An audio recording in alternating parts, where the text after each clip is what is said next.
بسم اللہ الرحمن الرحیم۔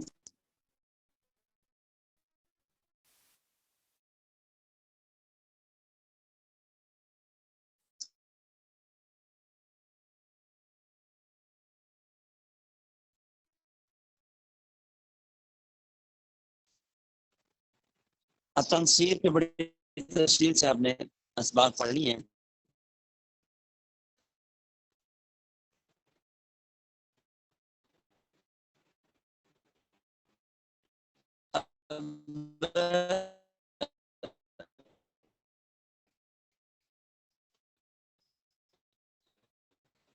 آخری بات جو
جی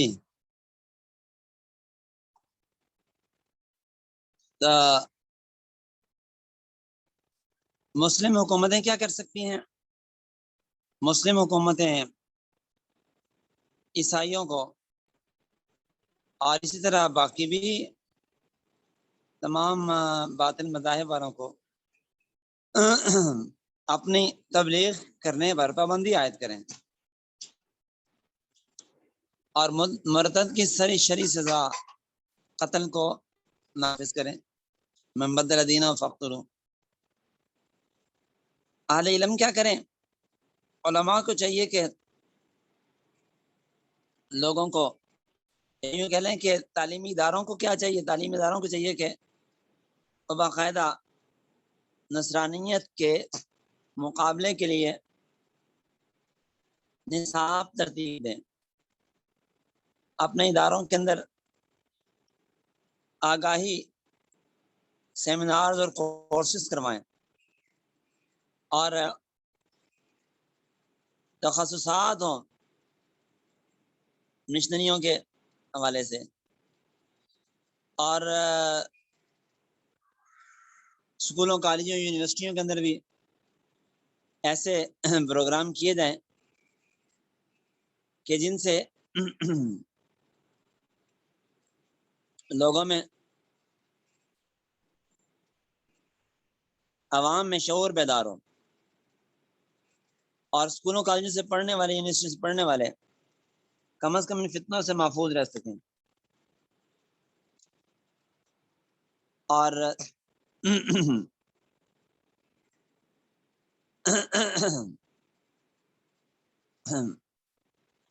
ادارے دینی ادارے مستقل مبلغین کی تربیت کر کے ان کو قرب و جوار کے علاقوں میں تبلیغ کے لیے بھیجیں، تقابلی ادیان کا عنوان مستقل پڑھایا جائے،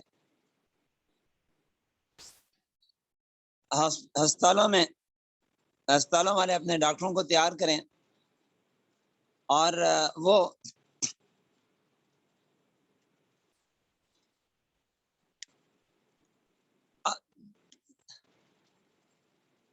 علاج کے ساتھ ساتھ لوگوں کی تبلیغ اور تربیت پر بھی توجہ دیں۔ جیسے وہ لوگ اپنے ڈاکٹروں کو مستقل تیار کر کے بھیجتے ہیں، مسلمان اپنے ڈاکٹروں کو تیار کریں۔ ایک بہت بڑی اور اہم ضرورت ہے کہ ادارے اور اعلی ثروت اور مخیر حضرات دارالامان بنائیں جہاں نو مسلموں کو پناہ دی جا سکے اور انہیں ان کے رشتہ داروں اور این جی اوز کے شر سے محفوظ رہ کر حلال روزگار کمانے کا موقع مل سکے. اس کی بہت اہم ضرورت ہے. علماء کیا کریں؟ تو علماء کرام الغزو الفکری پڑھائیں، مسیحیت، صہیونیت اور دیگر جدید تحریکوں کا تعارف کروائیں. اپنے جماعت کے بیانات میں، اپنے دروس میں عیسائیت کے حوالے سے اور دیگر کفریہ طاقتوں کے حوالے سے بھرپور لوگوں کی رہنمائی کریں اور ایسے رجال کار تیار کیے جائیں مدارس میں طلبا کہ جو بھرپور طریقے سے اس کام کو کر سکیں. آگے جا کے علماء طلبا پہ محنت کریں، انہیں ماہر بنائیں، اس قابل بنائیں کہ وہ مستقبل میں بہترین عیسائیت کے اوپر مناظرے کر سکیں، عیسائیوں کو تبلیغ کر سکیں. اس سلسلے میں تخصصات ہوں، علماء تخصصات کروائیں، آگاہی پروگرام کروائیں علماء اکرام جگہ جگہ جا کے، اور عقائد لوگوں کو سمجھائیں، لوگوں کے ذہنوں میں ڈالیں عقائد، اسلامی عقائد. اور عیسائیت کے اور یہودیوں کے اور مشرکین کے جو عقائد اسلام کے خلاف ہیں، عقائد میں کے ضمن میں ان کی بھی تردید کرتے جائیں، انہیں سمجھاتے چلے جائیں. بہرحال یہ کام کرنے کے ہیں ہمارے، کرتے رہیں گے انشاءاللہ العزیز. تو باطل قوتوں کو پسپائی ہوگی، دفاع میں آئیں گے. آج وہ اقدام پہ ہیں اور ہم دفاع کی پوزیشن میں ہیں.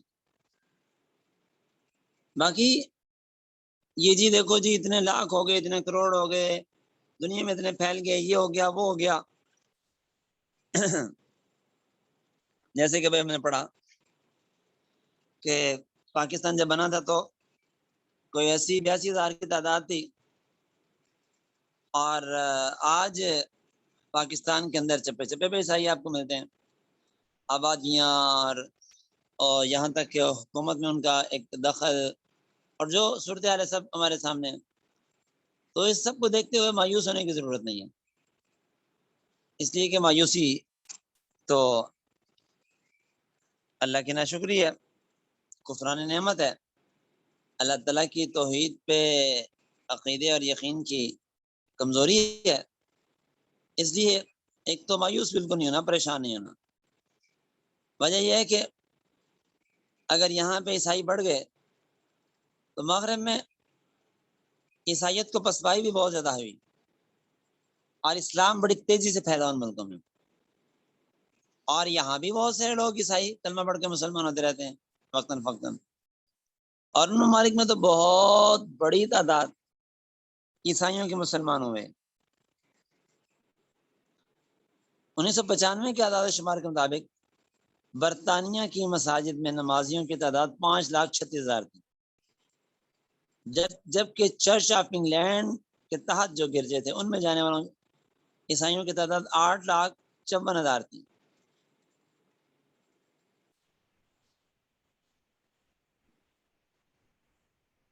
اور یہ اعداد و شمار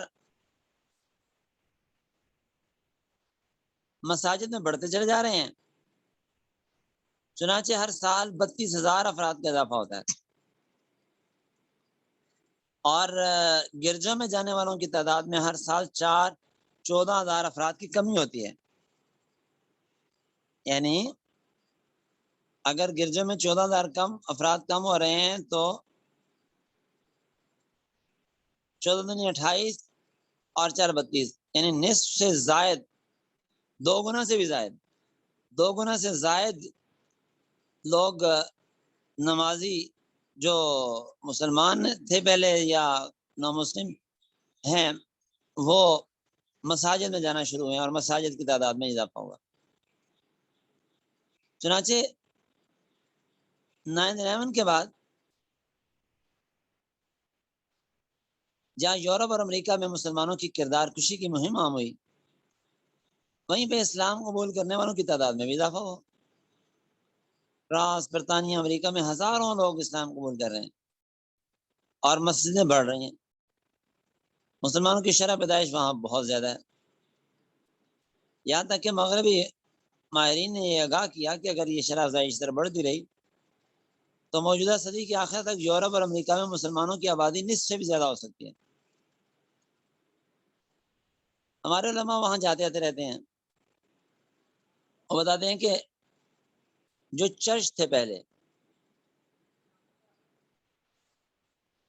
بہت تیزی کے ساتھ وہ بکے ہیں، اور وہاں پہ چرچوں کی جگہ پہ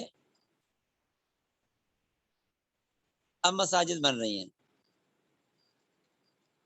بڑے بڑے چرچ ان کے سیل ہوئے، مسلمانوں نے خریدے اور مسلمان بھاری بھرکم سے رقم دے کر، پیسے دے کر ان چرچوں کو خریدتے ہیں اور خرید کر مساجد بناتے ہیں۔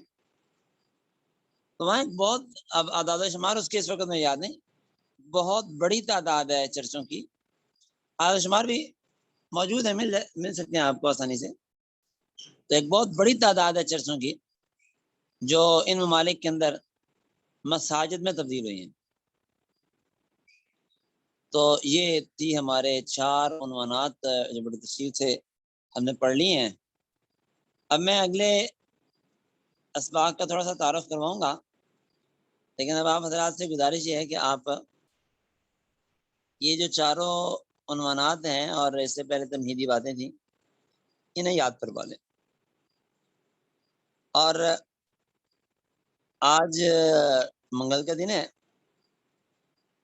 امید ہے کہ اتوار یا پیر تک ہمارے اسباق چلیں گے، کوئی بدھ اور جمعرات اور ہفتہ اور اتوار ممکن ہے، تقریباً 4 دن۔ آپ کو وقت دیا جاتا ہے 3-4 دن کا اس کو یاد کرنے کے لیے۔ عید کی چھٹیوں سے پہلے ہم اس حصے کا آپ کا امتحان لیں گے، ٹیسٹ لیں گے، امتحان ٹیسٹ لیں گے، جائزہ لیں گے۔ اور اس جائزہ لینے کا ایک مقصد تو یہ ہوگا کہ آگے عید کی چھٹیاں آ جانی ہیں، ان میں ظاہر پڑھائی نہیں ہونی، تو ایسا نہ ہو کہ عید کے بعد جب ہم پڑھنا شروع کریں تو ہمیں پتہ ہی نہ ہو پہلے کیا پڑھا تھا۔ تو یہ مقصد بھی ہے، اور دوسرا مقصد یہ کہ یہ جو اب تک پڑھا ہے چونکہ یہ معتد بھی حصہ اور اس کتاب کا موضوع تھا، آپ سمجھتے ہیں کہ ہر کتاب میں 3 مباحث ہوتی ہیں، مبادی، مقاصد اور توابع۔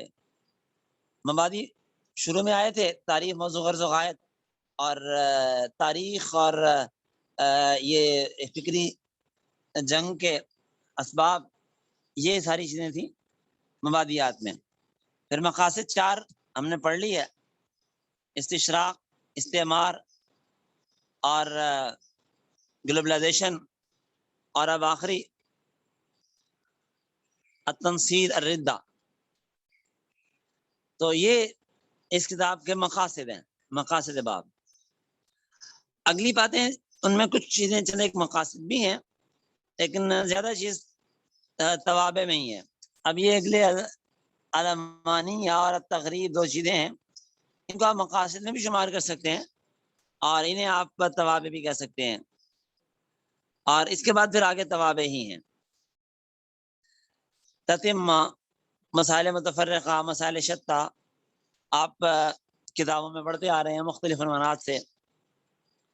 کتاب کے آخر میں آخری مباحث کو تعبیر کرتے ہیں مصنفین۔ تو مقاصد باب ہم نے پڑھ لی ہے۔ اب یہ مقاصد باب ہمیں یاد ہونے چاہیے، اگر یاد ہوں گے تبھی فائدہ ہوگا، اور اگر مقاصد باب ہمیں یاد نہیں ہے تو اس کتاب کے پڑھنے کو کوئی فائدہ نہیں ہے۔ تو اس لیے بھی آخری جو ابھی یہ دن ہے 3-4 دن، ان میں آپ بھرپور تیاری فرمائیں، اور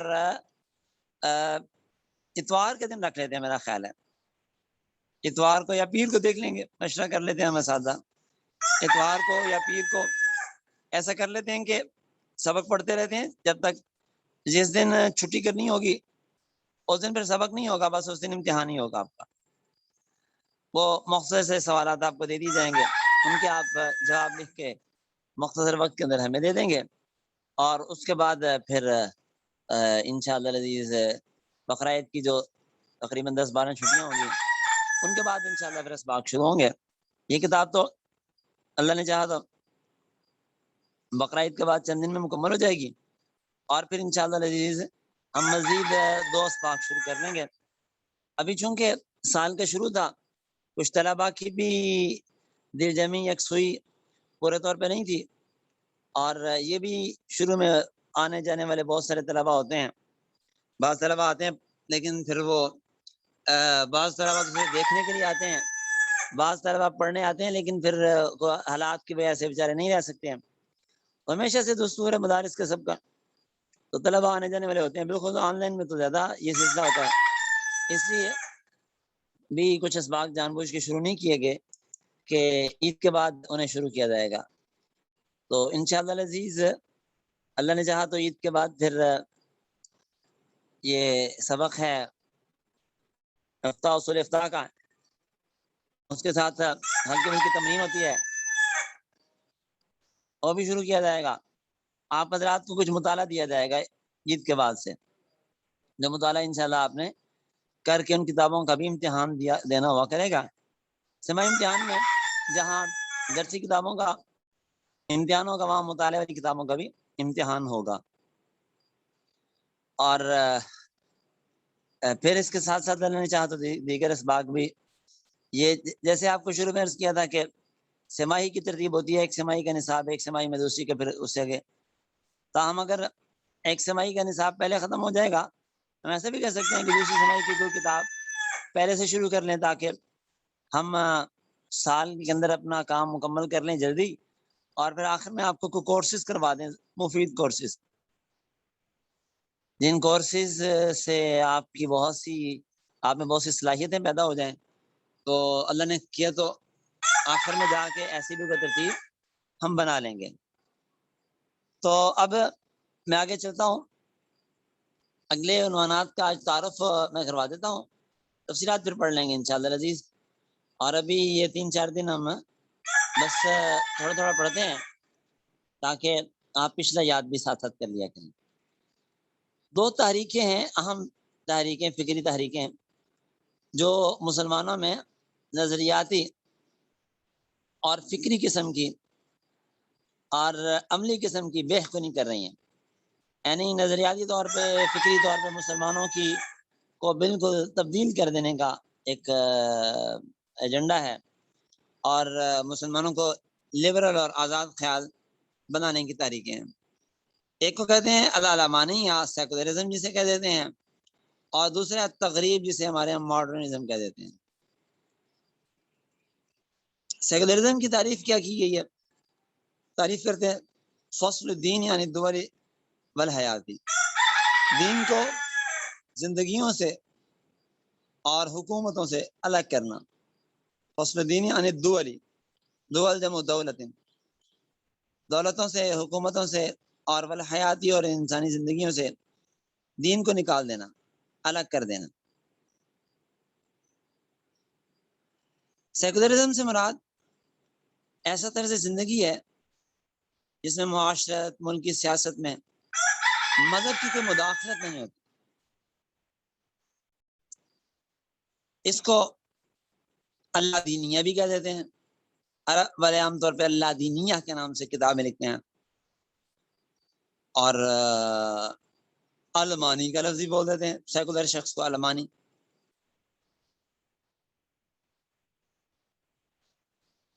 سیکولرزم کی جو دعوت دیتے ہیں نا لوگ، یہ لوگ مذہب کی کھل کے مخالفت نہیں کرتے،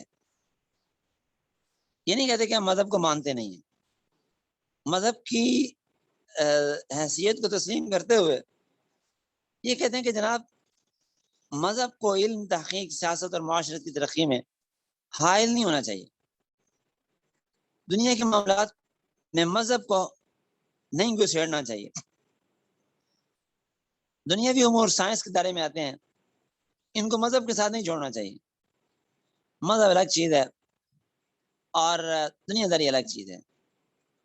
چنانچہ آج یہ بات تو آپ نے بہت زیادہ سنی ہوگی یا سنیں گے کہ جناب دین دین ہے اور دنیا دنیا ہے. دین اور دنیا الگ الگ چیزیں ہیں، ان کو ایک نہیں کرنا چاہیے. اور اس پہ ایسے لوگ بہت زیادہ زور دیتے ہیں. ہمارے ہاں نوجوان ان کے دھوکے میں آ جاتے ہیں اور وہ بھی یہی باتیں کرنے لگتے ہیں کہ ہاں بھائی ٹھیک ہے، مذہب اور چیز ہے اور دنیا داری ہے. آج یہ دین اور دنیا کی تقسیم جو ہمارے مذہب میں، اسلام میں نہیں ہے، بالکل عیسائیت میں تھی، اسے دھکے سے اسلام میں داخل کرنے کی کوشش کی جا رہی ہے. اور ہمارے ہاں اسکولوں، کالجوں، یونیورسٹیوں کا پڑھا ہوا طبقہ اکثر وہ یہی کہتا ہے کہ جناب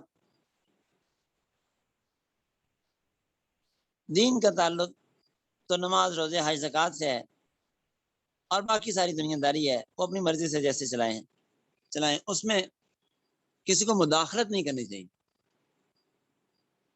تو یہ باتیں اس طرح کی بہت زیادہ ہمارے یہاں معاشرے میں چلتی ہیں، لیکن ظاہر بات ہے کہ ان باتوں کا اسلام سے کوئی تعلق نہیں ہے اور ان باتوں کا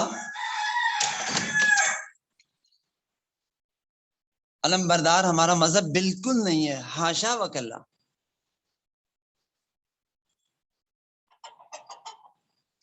بلکہ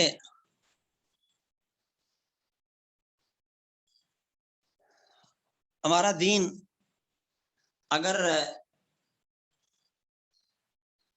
1/4 عبادات پہ مشتمل ہے تو 3/4 معاملات پہ اور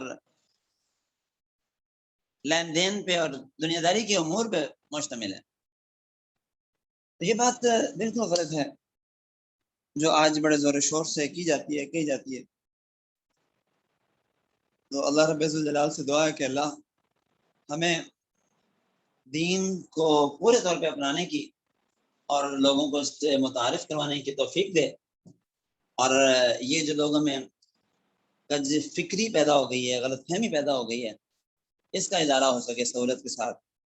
ویسے بھی اتفاق کرتے ہیں، خدا نے چاہا تو کل پھر آگے پڑھیں گے. حاضر المرام ابھی حاضر القلین وضی اللہ الحمد والآخرہ. جزاکم اللہ خیرا.